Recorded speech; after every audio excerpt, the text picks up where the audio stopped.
Good morning. This is June the 3rd. Sorry, let's start over. Today is Thursday, June the 5th, 2003. I am Tom Whitehead. I'm with Ann Britton at her residence at 919 Parkway Drive in Natchitoches, Louisiana. And we're going to discuss today Clementine Hunter, Melrose, Lyle Saxon, Francois Mignon, Oral Williams, the whole cast of characters that have made this place so very special. I guess the first thing we want to talk about is Clementine Hunter. What is your earliest memory of Clementine?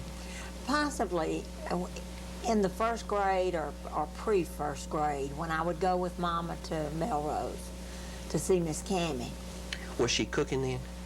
As far as I know, she was working in the house. Now, whether she was cooking or whether she was a housekeeper, I'm not sure which one she was at that early age.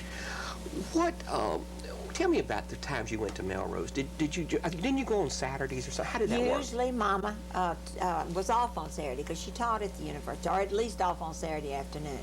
And we'd either go Saturday afternoon or Sunday and go see Miss Cammie. Mama would also read Francois some of his correspondence, and she would also talk to Miss Cammie about the new things that Miss Cammie had received to go in her library, which were publications from everything that was being published about the South, primarily newspapers, all sorts of articles like that.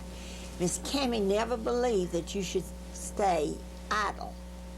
You know, the old saying, what is it about the devil's workshop? Idle hands. Yeah, idle hands.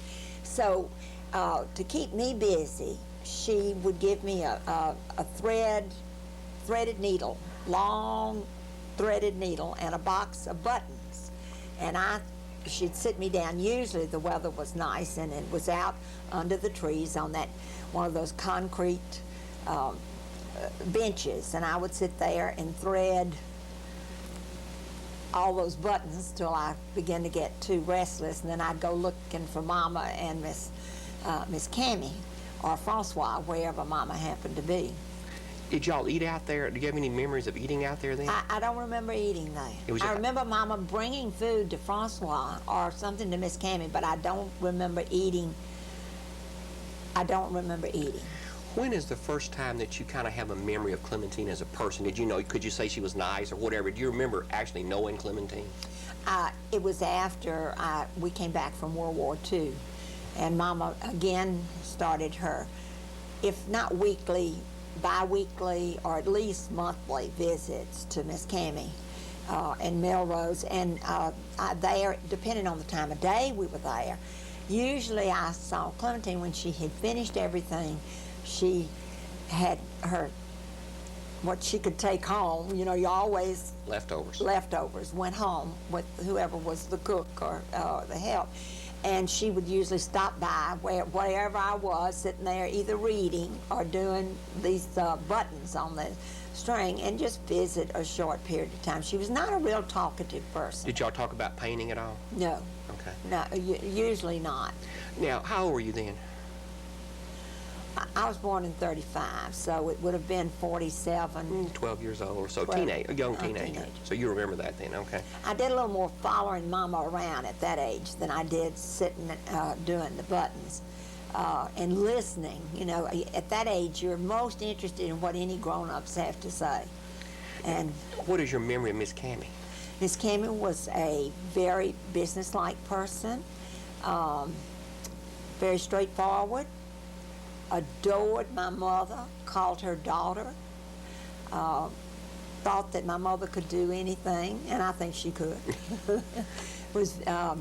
She was appreciative of the time that Mama gave away from her family to help Miss Cammie catalog all those things that she had there.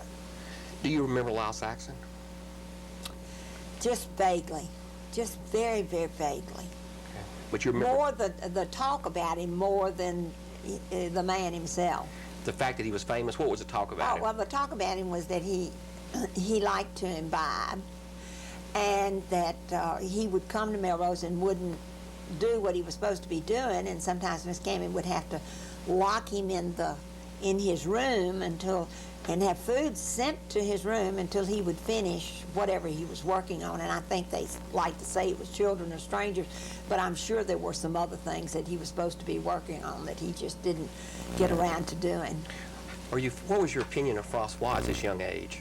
Well, I was fascinated with him. I couldn't understand him too well, and because he said he was from France, that sounded like a wonderful place to be from, and all the other thing. He was so interested in flowers and the animals, the chickens and the ducks, and he'd always point those out, and of course the peacocks and the stories about, well, last night this one came right up to the doorstep and they had quite a talk between one another, just like they were humans.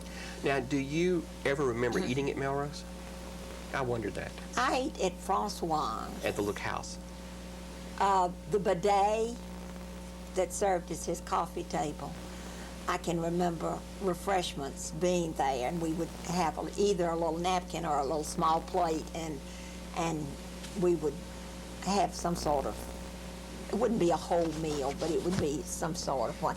And coffee, always, Clementine used to bring the coffee in the afternoons. Now, someone else may have done it in the mornings. I never was there early enough in the mornings for the coffee to be brought around, but I'm almost sure Clementine was the one that used to bring coffee in the middle of the afternoon, or about the time she was leaving to go home. Did you know anything about her painting then? Were you aware she was painting?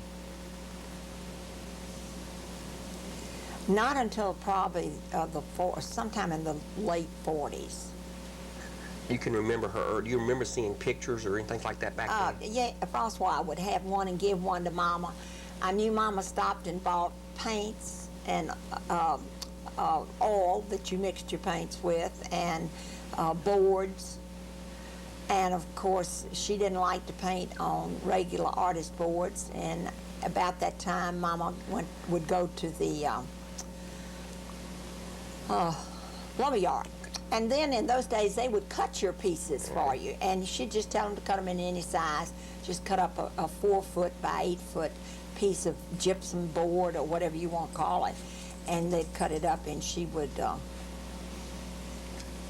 paint, paint pictures on it. And then they started appearing, and they kept appearing. Okay. Let me move your microphone up a little bit. It's fine, but I just want to make sure we have good sound. Okay. Daddy, we have to put the dogs out of here. Bless them. The dogs joined us for the interview. Now, let's talk about Clementine some. All of your life, and you knew her for, 40 years, from 1940s until she died in 88. What is your very fondest memory of Clementine? Well, I think when she'd stop and visit with me, and then as I grew older and became to appreciate the fact that she was an artist and she loved Mother, and seemed to be fond of me, and it was interesting to see her paintings that were so very much childlike in my eyes at that time, but the bright colors fascinated me. Now, the one or two incidents that really stick out in my mind, one was her birthday, and we had a green Cadillac, 1976 Cadillac convertible, and Clementine really thought that convertible was hot stuff. And Jack went and picked her up in the green Cadillac and drove her to her birthday party. And I've never seen her any more delighted and having any better time than she did that day, when she got all the attention of everybody, plus a ride in the green Cadillac. And this was her 100th birthday. This was her 100th birthday. Now, over her lifetime, she painted in different environments. From the time you first met her, she was living probably in a cabin, till the end when she was living in a trailer. What are your recollections about her painting environments, how she painted and where she painted, the physical part? In the hot summertime, she'd paint out in the yard under the tree.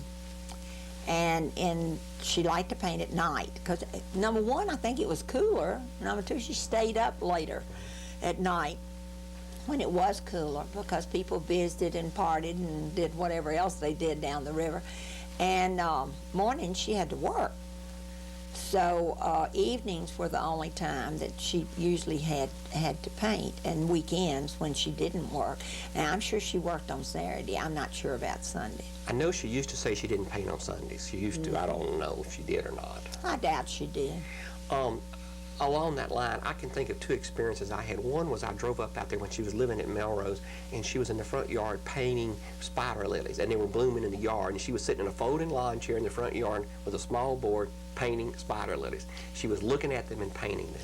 Well, that's fascinating that you saw her in that particular environment. Most of the places I saw her were either in her front yard or her kitchen. And occasionally, once she got the trailer, she had a room in the trailer that she painted in, and she'd paint on the little front porch. And that's mostly where I saw her doing her actual painting.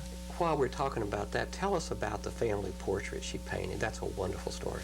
Well, Jack decided for Mother's Day anniversary, I don't remember, I think it was anniversary, that he would try to get Clementine to paint a family picture. We have 7 children, and we had recently had a family portrait done by a local well-known photographer of all the children in the front yard here where we live. Well, he took a copy of that to her and said, "Now, Clementine, how about you making a picture of this? How about painting a picture of this?" "Oh, no, sir, Mr. Jack, I ain't gonna paint that." "Oh, Clementine, come on now. You gonna paint that for us. You love Miss Ann. I'm gonna give this to her for a present. You love her, and I know you gonna want to paint that." And she said, "No, sir, I ain't gonna paint that ugly picture. No, sir, I'm not gonna do it." He said, "Well, I tell you what, Clementine, I'm just gonna leave it here with you, and I'll check with you in a few days, and we'll see. I believe you can paint this picture." Well, he had taken her aboard, and he left the photograph with her. And it wasn't but a couple of days later that she called Jack, and she said, "Miss Jack, come on down here and get this ugly thing." And he said, "Oh, well, you got it painted?" Yes, sir. "Come on, get this ugly thing." So he and some of the children, he says I was with him, but I don't remember that, and went down to her house, and she said, "Well, here's this ugly thing." And so he paid her for it, and she said, "I tell you one thing, I ain't never gonna paint white folk again. That's the last time." "They're too hard to paint," she said. So as far as I know, that's the only family portrait that was ever done, and she makes me the biggest person in the portrait because, of course, I'm the most prominent person. That's what she would do. At a wedding, she always made the bride the biggest and the groom kind of small. And so we really treasure that, because that portrait that she did of the family, it's not like anything else she's ever done, but it's really special to us. And in that same light, it's more fun even to think that your husband was a big football player and your son at this time was playing football. They're really big people, and here you are. Just gigantic. Yes. Of course, I've never been small. But you've been smaller than she. Smaller than that. What other unique... well, first of all, let's talk about this. How did you think... What is your first understanding as how Clementine started painting? My understanding was that Alberta Kinsey was painting at Melrose. You know, she was famous for her magnolia paintings, and she came there frequently and painted. And she had used up a lot of paint out of the tubes, and she had some old brushes, and Clementine used to walk by and see her painting all the time. And one afternoon, I understood that she walked by and she said, "I can mark a picture like that." And Miss Alberta says, "Well, here, take these old paints and these old brushes and see what you can do," and gave them to her. Now, I've heard other people say that Alberta just left the things there, but the way I always heard the story was that Alberta actually knew she got the paints and got the paintbrushes. And so from that, she brings the picture back very shortly to Francois, who was mostly blind but could see slivers of color and light. And he, of course, made over this wonderful picture she did. And from there, and that's the rest of the story. She began to paint large things, small things, and on anything she could find. Snuff bottles, shingles, window shades, pictures, any kind of thing that was ceramic, just paper, just anything she could get her hands on. And then people started bringing her boards. She never liked the artist board. She'd rather paint on the gypsum or wall board or whatever you would call it. You know, tell us why, so they'll know for that. Well, it was easier for her paint to go on, and it dried quicker. And on one side of it, it was green, and on the other side, it was a color, some Off-white grayish. off-white grayish color. But I have lots of them that have the green on the back. And sometimes she would even start to draw the picture on the green side and realize she was on the wrong side and then turn it around and finish it on the other side. And as time went on, she got her granddaughter, daughter, or different ones to paint the background because she didn't, it was too much trouble to spend all that time painting whatever background. And people say, well, why is this pink and why is this blue and why is this one yellow? And it's only because, or why is this one purple? And it's only because that's the only color paint she had. Somebody would bring her a great big tube of purple paint or a great big tube of yellow, and that might be all the color that she had a lot of, and so she used that to paint the background with. I know every time I ever went to see her or called her and said, do you need anything? She'd say, bring me some white paint. I need some white paint. She did not like to paint with acrylic. She painted primarily with oil colors because the acrylic dried too fast while she was working with it. In later years, she had some type of drying stuff that she painted over the top to make it dry quickly, because I know, Tommy, you and I both have clothes, and Jack have clothes that are ruined from the paint, the oil paint, from the great big hunks of it that she used, and it hit our clothes if the wind was blowing.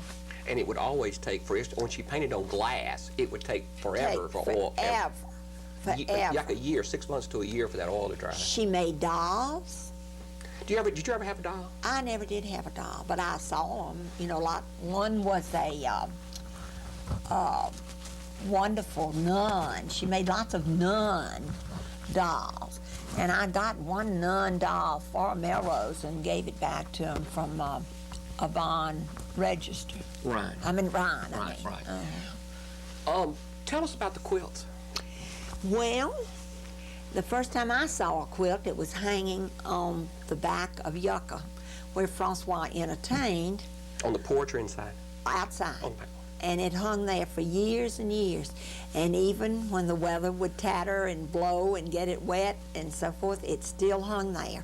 The back of the quilts, the covering, the lining were old feed sacks, brown paper bags, any old heavier scraps of paper or not cardboard, but things like that. She used feed sacks, some kind of sack. Feed sacks, lots of feed sacks. Well, they were free. Yeah.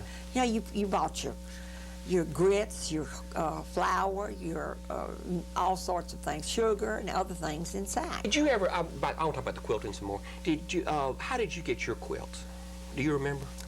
My two quilts that I have, Francois gave to me. Okay. After he moved to town. Oh, was that? Then you didn't have any. I didn't have any until after he moved from Melrose to Natchitoches, and he gave me the two quilts, one of which had been one of the ones that hung on the back of Yucca. I did not know that. That's how one of yours was. The one that's in the worst shape. Of course, it was at the weather. We have a question about what are the most unique things you think she ever painted, as well as what do you think was perhaps her ultimate image, the greatest picture she ever painted? Well, of course, I think the family portrait is the most unique one that she ever did. As far as the greatest painting, I guess I'd have to say the murals at Melrose, because they were such a large project. I have had 3 of the large murals myself that Francois gave to me when he came to live with my mother and father after he left Melrose. And they had been at Ghana, hung in the cabin at Ghana. I have in my mind, I want to see what your answer is going to be. What do you think her favorite picture was to paint? Probably cotton picking, That's what I was going to say. Why do you think that? because she did so many of them. They came easy to her. It's what she did. She picked cotton as a child and as a young woman. She saw it every day. It was a familiar sight, just as 90% of her paintings were of life that she actually lived and that she saw. I have one other question about the early painting before we get off of that. What do you think was the first picture she ever painted? That seems to be a source of lots of discussion. You want to jump into that one? Well, there's all kinds of people that claim they have the first picture. And who knows, and frankly, who cares? They're all very good. Some done on window shades. Mostly the earlier ones are done on a window shade like that, turned sideways. I know there's a gentleman in Florida and one in Alexandria and one elsewhere that all claim that they, Pensacola, that have all claimed that they had the first picture. I certainly don't claim that I have the first picture she ever did, but I do have some of the first early ones because she gave them to my mother or my mother bought them from her, because Mama was involved very early on in Clementine's art career. Could you talk any about Melrose as an artist or literary colony? Do you know? You were there during the very kind of the end of it? I was there towards the end of it, but Mama used to talk What'd she say? about. She would be invited for the weekends. She went to Northwestern between 26 and 29, graduated in 29. And she would be invited by Miss Cammie to come to the country for the weekend, when, especially maybe the holidays and Mama wasn't going home. Miss Cammie would either send help with an old Model T Ford or an old car like that. It wasn't old then, but they considered it old now. Up to town to pick up Mama, and sometimes Sissy Hendrick, or sometimes someone else, or just Mama by herself. And she would go spend the weekend.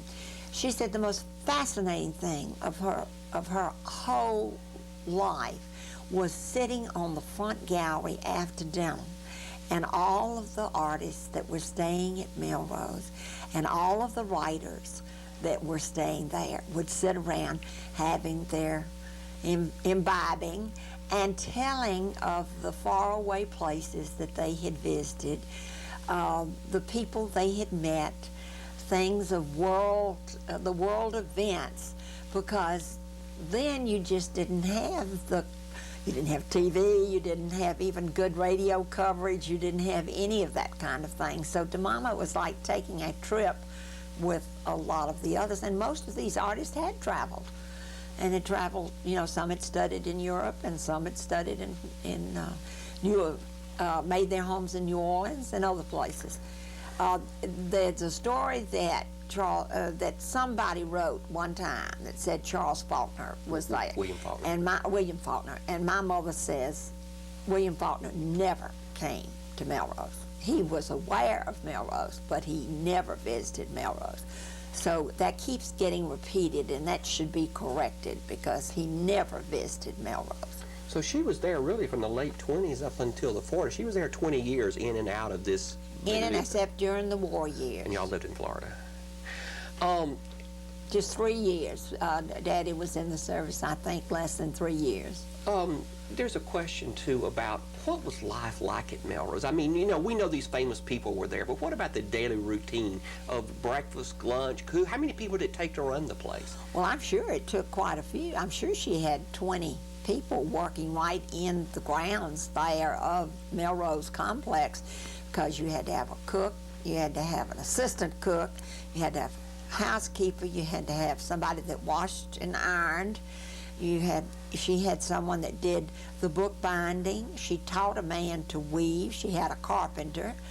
She had the gardener. She had someone that made the vegetable garden and harvested it. She had extra help when they canned things and put things up. And then she had people that had to take care of her guests. I mean, if she had somebody in the writer's cabin, somebody in Yucca, somebody in the upstairs in the old kitchen that got burned down, and maybe one or two other little places around. She had a number of people whose beds needed to be changed and washed. All that was done by hand. We didn't have washing machines then. Tell us about, did you ever remember seeing Francois's gardens? Oh, yes. Tell me yes. about the gardens. Well, I think the most fun one was, of course, the one he laid out like the gardens of Versailles with vegetables between Ghana and the African house. And he had these and he also took a great big sundial and put in the middle of it. And some of this started with National Geographic. Somebody came here with the idea that if they could plant enough gourds and get the gourd seeds, they could send them all to Africa and get them to planting the gourds, and they could be used as utensils. So Francois started growing the big, gigantic numbers of gourds to collect the seeds, which he mailed to whatever the organization was to help the people in Africa grow them and make utensils and things to carry water in. Now, did this all end when Miss Cammie died, or just continue some, this gardening and all this stuff? The gardening was continued on a more limited basis.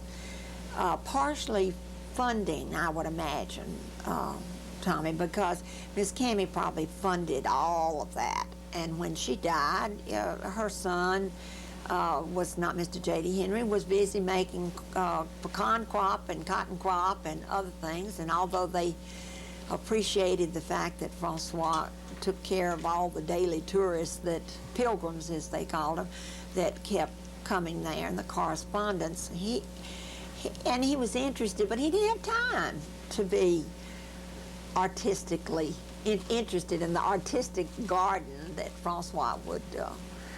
I think the last question probably about this Melrose environment was, what was Miss Cammie like? Miss Cammie was a very stern person that I remember, and yet she had some kind qualities and loving qualities. She demanded respect. I mean, she just eluded that type of personality that you would respect what she said. She was not easy to work for, I have always heard. But she was so wonderful to my mother and was so kind to me that I saw that side of her more than the other side. I also have heard, she dressed a very dominating way. Did she? Black skirt, white blouse, big hat. All the time. Never changed. And I don't think Clementine particularly liked her. I mean, I've heard that. I imagine she was pretty stern, pretty tough on her health. She ran a tight ship. Now she was a woman without a husband, you understand? Her husband had been dead a long time, too. He'd been dead, and he, although he indulged her a little bit with this artist thing, this was not really his cup of tea. So you have to realize when he died, she had one son there to help her, and she still was the mistress of the place, and you had to be a pretty strong person to be sure your help did what they all were supposed to be doing to get just the day-to-day operations. Water had to be hauled. Water had to be heated to wash clothes with, to take baths with, to all these people. I mean, this is no small chore. Haven't I heard a story that was the only telephone in the world was out there? The only telephone that they had in the area was there. So people would come to the house and... That's right. And then a later time, Francois got a telephone that was actually a party line. But when messages had to come that someone's relative had died or something came, the messages would come mostly then to Francois, and then they would go find the person, and they would come back and make the telephone call. I want to guess this again. Tommy, It's silk, and your dress keeps slipping. Okay. Now we've talked a lot about Melrose. Let's pick up the Clementine story and about her rise to prominence. You saw her before she was famous and by the time she passed away in 1988. Right. How did you see this? How did you feel this? Were you amazed? Oh, I was amazed and amused. Okay. That here a black woman at that time could achieve prominence in the art world at a time when there was such deep segregation and not any acknowledgement for people of the black race or any minority. But she seemed to cross that line between whites and blacks and create a feeling there of mutual respect. The people that bought her paintings were mostly white. In many respects, the African American group felt that the paintings were a little demeaning. That was on up in the 50s and forward, and really didn't want anything to do with those until she became pretty famous. And then they realized the value of that, of her telling the story of a life that's gone by. You don't see people picking cotton. You don't see people washing mostly clothes in big black pots that have been boiled on the fire. You don't see people cutting cane by hand the way those pictures did, or you may see people going to church similarly to the pictures, but there are still some baptizings in Natchitoches Parish in Cane River, but in most places that no longer happens. The baptismal places are inside the church, and they don't go to the rivers to be baptized. But it was a time, she painted a time of life that no longer exists. We realize now how, well, world famous, and by the time she passed away. How do you think Clementine accepted this or affected her in her life? I'd say the only thing she cared about is if there was a little money in her pocket. She was not, she was not fully aware of how, I won't say the notoriety that she had, or how famous she was. One time, I put together a bunch of my paintings, was requested that she had done for me to be in an art exhibit up in Washington, D.C. of Southern artists, and she was very prominently displayed, and the people wanted her to come up and be a hostess, with her paintings, be the artist there. And I went to her and said, Clementine, we can go to Washington, D.C. The president, you'll meet the president. We'll go stay at Miss Mary Johnston's house, who was the senator's wife at that time, that she knew because she was from Cane River. She said, I ain't going no way. She said, the president, he knows where I live. Says, you see that place right out there? He can bring that little whirly bird he's got and sit it down right there if he wants to see me. And that was her attitude, that if somebody wanted to see her, they came to see her. We only got her to go to a couple of things outside the city of Natchitoches that were for her benefit. And one of them was a full show we did, she did, or they used our paintings, at a furniture store in Alexandria.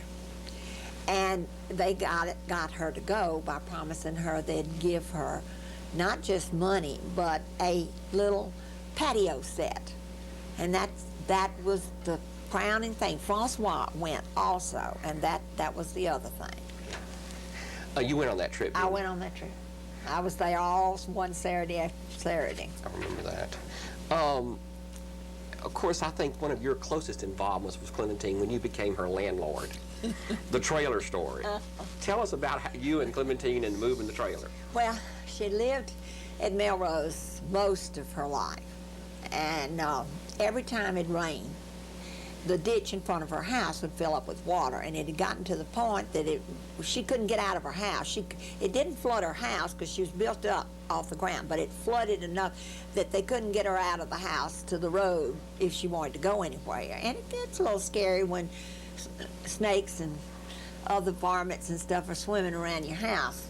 So she began to accumulate a little money, and she found out that there was a place she could move her trailer, buy a trailer and move a trailer, and also a house that was next door for her daughter, who was up in age too at that time, but she looked after Clementine, so they couldn't live in the same house together.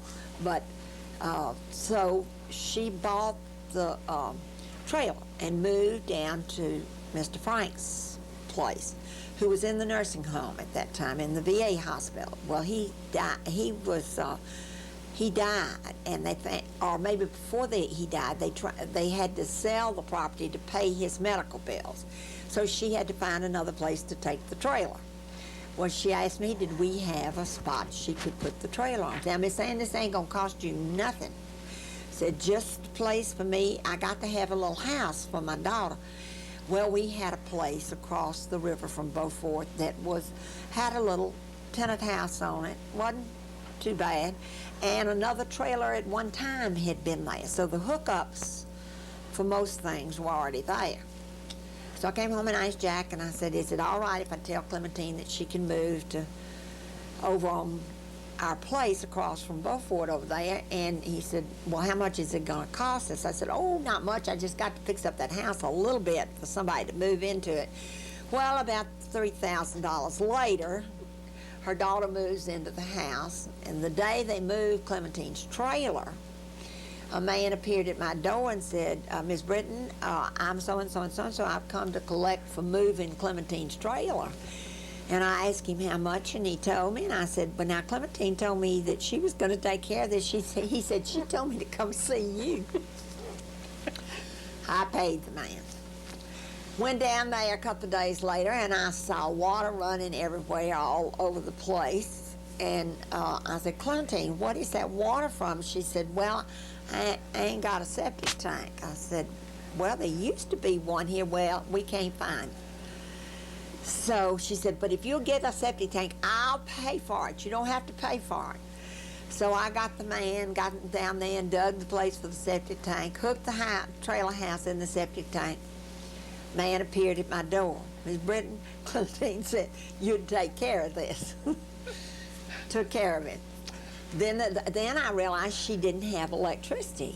And you have to have a pole set, and you have to have a special thing from the Valley Electric to get electricity. You had to put down a deposit and all this kind of stuff. So I ended up doing that. Jack said, I thought you said this wasn't going to cost us anything. Well, anyway, that's the story of the trailer. That wasn't going to cost me anything. But she stayed there about 3 years. Now, why did she move? She was able to make enough money off her paintings to buy her daughter a house and move her trailer right next to it, which we encouraged because she would own her own place. She couldn't, we realized the older she got, the paintings were not as marketable or as good, and they were, we would still there were a group of us, Tommy and Dr. Bailey and myself and Jack, that were still buying the paintings for the same amount as we bought paintings that were really good. And so we formed a little non-profit corporation in which we paid her bills, her necessities, medicine, electricity, the note on the trailer, Insurance. and her insurance. And that way we didn't worry about that those things were not being taken care of. And because every time we went there to buy a painting from her, the minute we walked out, and of course this was always a cash deal, that people were running to the house, so we knew they got the money. Kinfolks would get the money to use for their use. And she took care of them all, grandchildren, great-grandchildren. She got them out of jail. She paid their child support. She bought them cars. She took excellent care of all of them that were around her. So they were good to grandmother. Yes. And could you talk any about Clementine Hunter as an African-American woman, one of the first to be recognized nationally as a self-taught artist during the era of the Civil Rights Movement, the end of segregation? Did her career parallel this transition that was taking place in American society, and did it establish an environment that was appreciative of her work, that depicted a African-American culture? Oh, I think so. I think as desegregation evolved, so did appreciation more of the African cultures and their art and so forth. With a little help, you had Mr. James Register taking her paintings to Oklahoma to an exhibit. She was the first person of African American descent to have a one-person show at the Delgado in New Orleans. She was the first person of color to have a show at Northwestern State University, and several other places that both Francois, Mr. Register, and Mama pushed, and then she began to get her notoriety. And from there, you have to go by, if you go to Melrose, you have to go by and see this wonderful little African-American lady who did all of these wonderful paintings about cotton picking and so forth.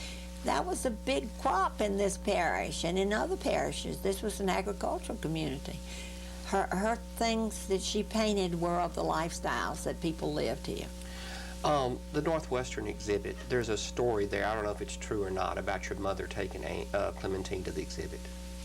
At that time, I think they were concerned, the president of the university was concerned that he had already stuck his neck out pretty good to have an African-American exhibit at the school. And he thought it might create a problem if her presence was there.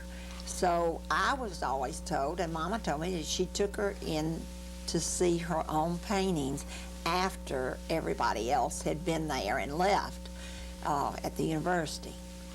Now, since then, I think we found a little comment that might not have been the case, but that was the story I was always told.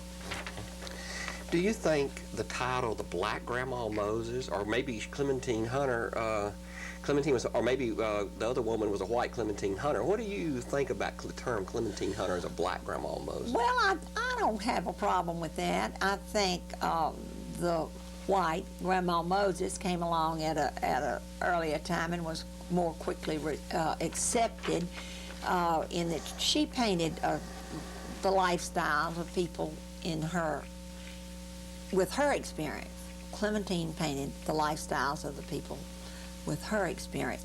I think it hasn't hurt Clementine to be associated with Grandma Moses or to be called the Black Grandma Moses. Every little bit of publicity for Clementine has been wonderful. Even the ones that when they tell about they've been forgeries. I mean, you know, what was it? They say any publicity, truth or not, is good in most respects for the person if they're running for political office or trying to get famous and their name out in front of the public. I think we've tried to address a lot of these, the forgeries that have appeared, and we've pinpointed pretty well where we think most of them came from or coming from, and we try to warn people about that, and so that's a story unto itself. And it's one it's hard to even go into. You know, I don't know how exactly to discuss the forgeries, and you've pretty well covered all we probably want to say about it, but there definitely have been forgeries. Oh, definitely. Yeah. And we own a few. And we have bought forgeries knowing they were forgeries because we wanted to show what the forgeries looked at like. Okay, 17 minutes left. Do you think that Clementine was aware of those scrapbooks that Miss Cammie kept that are in the Northwestern Library now? I think she was aware. I don't think she had any conception of what scrapbooks or what they were for, you know, the purpose of them. I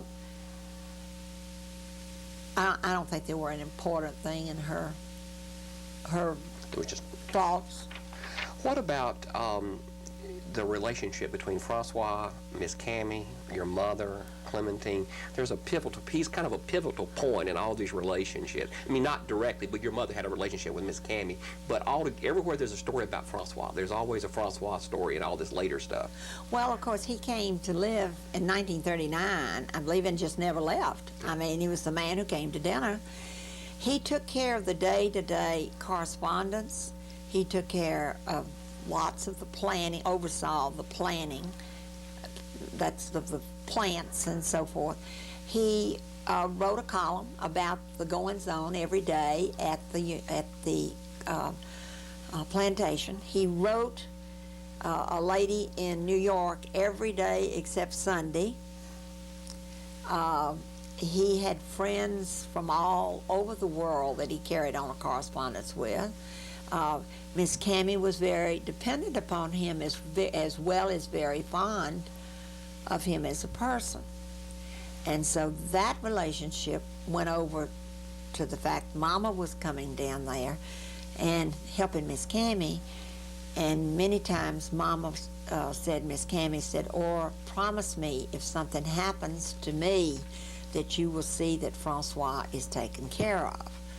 And so Mama fulfilled that promise to Miss Cammy. When Melrose sold, she took Francois, she and Daddy did, into a little house next door to their house here in Natchitoches. They called it New Haven. And he moved to Natchitoches and lived here until he died with my mother and father's, I'd say, generosity and care. And so there was the pivotal there. Francois was a major supporter of Clementine. And my father always said it was amazing that a man that could not see, a blind man, could promote an artist. He just thought that was just the most fascinating thing in the world. And so, of course, he did. And I mean, he could write about it in his columns, and lots of people didn't realize he was blind, or mostly blind. So Francois is a pivot in the modern history of Melrose. The Clementine Hunter story, definitely Francois is I don't think she'd be where she is in the world today, in her reputation or in the art world, if it were not for Francois. You know, it's kind of remarkable that you and I are sitting here talking about this today, and how our lives have become touched by Clementine. And it's amazing, of all the notoriety and the famous artists, somehow or another we've become associated with Clementine. Well, they call us all the time. For some reason, they think we're the experts, Tommy.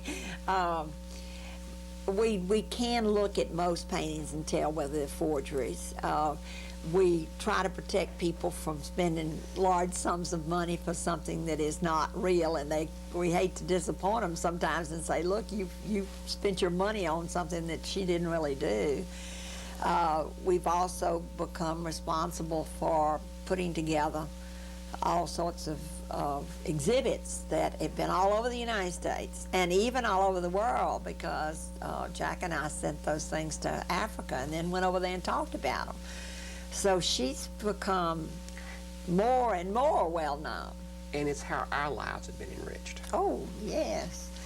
Yes, and even my children, they love Clementine. They really do. Jack thought when we first started, he and I married, 55, and we started buying Clementines because he said, I fell into Mama's place. In other words, Mama wasn't able to do as much as she used to do for Clementine, so I just inherited it. So I was the one that went down there every week and took the boards. And then you came part in that time too, Tommy, and you started, she always called you her white son. And we delivered paints and boards and ran errands for her and picked up things. And she loved my children, especially my sons, because they would bring her squirrels and rabbits. And that was a big deal. And she gave them paintings, just as she gave you some and gave me some. But we bought most of our paintings for whatever the going price was. Then what anybody else was paying, that's what we paid for the paintings. I was fortunate enough to inherit some of Mother's, and also some that Francois had given to Mother. And now my children have them. But we like to keep enough together, keep them together so we can do the exhibits. Any final comments or observations about Clementine? We've asked you all the questions, but did we not ask something, or do you have a summary observation? Well, what a treat in life it was to know this tiny little lady with a sense of humor. Didn't have a whole lot to say.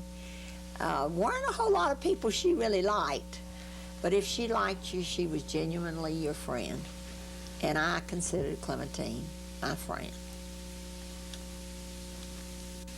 Oh gosh, you could go on this story. But you have to think, put it on a